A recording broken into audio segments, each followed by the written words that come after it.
So I did my practicum on fashion diplomacy as a concept. And so I defined this on my blog, which is the result of my practicum, through two main components. The first is the way appearance is used as a tool of communication and power, and the second is the economic role of the fashion industry globally. So why do I focus on women? Coco Chanel once said, "Dress shabbily and they remember the dress, but dress impeccably and they remember the woman." So the key to tapping into the positive power of appearance is using it as a way to enhance a message instead of distract from it. The use of fashion is not an end in of itself, but rather a means to reach a greater goal. Throughout my research, I argue that women can use their appearance as an advantage through what is defined as feminine visibility and a reframing of power as feminine. Feminine visibility, simply put, is the physical presence of women as feminine in all dimensions of society and leadership.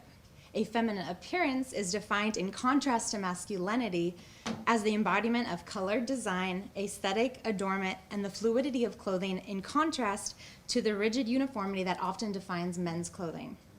The idea of power as masculine in nature has shaped much of how appearance is defined as powerful. But in the last 20 years, the power and of appearance as it relates to the female dress and presence has been redefined, due in part to new forms of media and the power of a visual image. So in order to be perceived as powerful players in society and reach the highest levels, women adopted masculine characteristics in their dress. The female power suit was established in the mid-1970s as a staple for powerful women to level the playing field with men in positions of leadership. Outward displays of femininity were considered a sign of weakness, especially at the highest levels of society. Yet I argue that when women are visibly present as feminine in what were once considered masculine arenas, they will better represent the needs of the often invisible private sphere.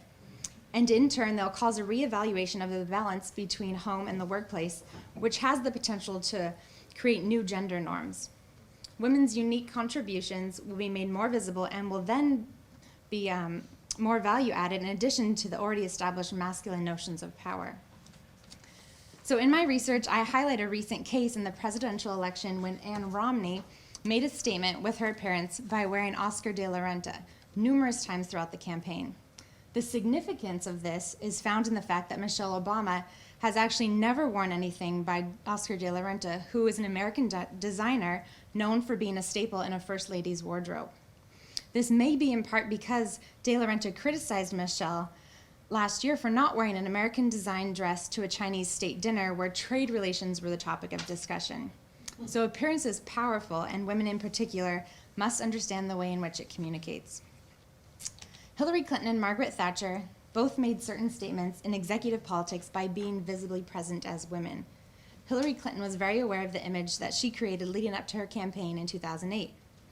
Even before running for president, as a senator, she strived to exude a more masculine appearance in order to distinguish herself from the hyper-feminine appearance she had created as First Lady. Yet this did not prove particularly successful for her. In the years following her campaign for president, she successfully created a more feminine image of herself through her appearance as Secretary of State, which may prove well for her in future endeavors.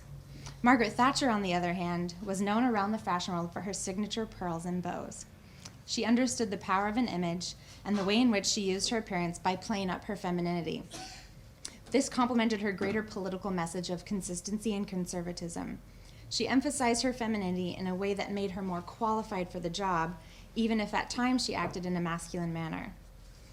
In addition to women executives, wives of leaders are in a distinct soft power position to use their image as a tool of communication. Through the soft power or the attraction of their appearance, First Lady Jackie Kennedy and Duchess Kate Middleton convey a certain unparalleled image to the world. Both of these ladies gain the favor of their neighbors at home and the audience abroad without necessarily using words. In my research on my blog, I explore each woman's soft power as a direct reflection of the nation she represents. Now I will explain the second overarching component of fashion diplomacy, and that is the economic role of the fashion industry globally. In the last few years, the fashion industry has tapped into its social power to positively influence public diplomacy as part of transnational advocacy networks through both corporate and cultural diplomacy. Kate Spade's Hand in Hand collection is one such project that seeks to empower women through the production and purchase of fashion. It was launched in 2009 in partnership with the NGO Women for Women International to economically empower women in war-torn countries by providing the necessary supplies to create products and then paying the women for their labor. In 2011 alone, nearly 400 jobs were created in Bosnia, Kosovo, and Rwanda through the Hand in Hand collection. The achievement of this collection indicates a new trend in the global fashion industry that has tremendous selling power, as noted in its ability to sell out within a matter of hours after it was first launched online by Kate Spade. Its continued success is realized in part because of its use of information politics, one of the necessary strategies employed by transnational advocacy networks that focuses on the power of the narrative. Stories of the women producing the fashion items are shared in magazine features, such as the October 2011 Faces of Hope article pictured above. And this further connects the producer to the buyer. And the interconnectedness is made possible by the transnational network that is joined together through the value of appearance. Additionally, when these US-based companies engage in these types of partnerships, they unintentionally represent the US and they create soft power through their presence in developing countries. I recently held a blog launch event where I highlighted smaller fashion companies that are globally empowering women. It took place at a giving boutique that sells good designs made by great causes that tell amazing stories of hope from around the world. And I want to share a few of those with you. 31 Bits brings a new, fresh perspective to peace and development work through the medium of jewelry. The 108 women that 31 Bits currently employs in Gulu, northern Uganda, are considered entrepreneurs and specialists in their crafts and are never referred to as victims. The company connects the women to life skills programs that enable them to envision a successful future and prevent them from depending solely on the company itself. In this way, it is not relief or rescue work, but rather sustainable peace development. In each fashion season, 31 Bits launches a new jewelry collection complete with new colors, designs, and concepts, thus validating its status as a fashion-forward company. Another company featured at my event was Crochet Kids, working in Peru and Uganda. They employ over 150 women through a model that not only provides economically, but also brings education and mentorship. They have the capability to directly connect the producer to the buyer through an innovative design concept. Each crocheted item has the signature of its maker inside. When someone purchases an item, they feel an instant connection to the creator, and they can actually go directly on the Crochet Kids website to see her picture and send her a thank you note. In this way, they build a foundation for increased relationships, which is key to empowerment and sustainability. And one final company I want to bring to your attention is iSanctuary, working in India to bring an end to human trafficking through the creation of fashion. The items created by the rescued girls, ages 12 to 25, ranging from jewelry to coasters to stationery, are used as tools of awareness to spread their message of hope. It is not enough to simply liberate those who have been trafficked. These girls must be given the tools to reintegrate into society, especially through economic self-sustainability.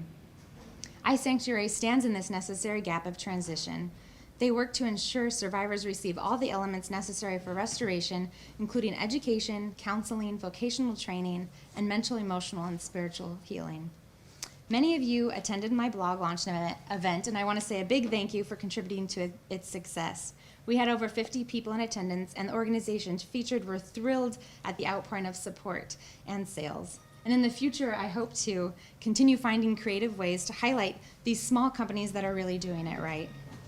So for more information, please refer to my blog. The link can also be found in your programs. Thank you for allowing me to present some of my research.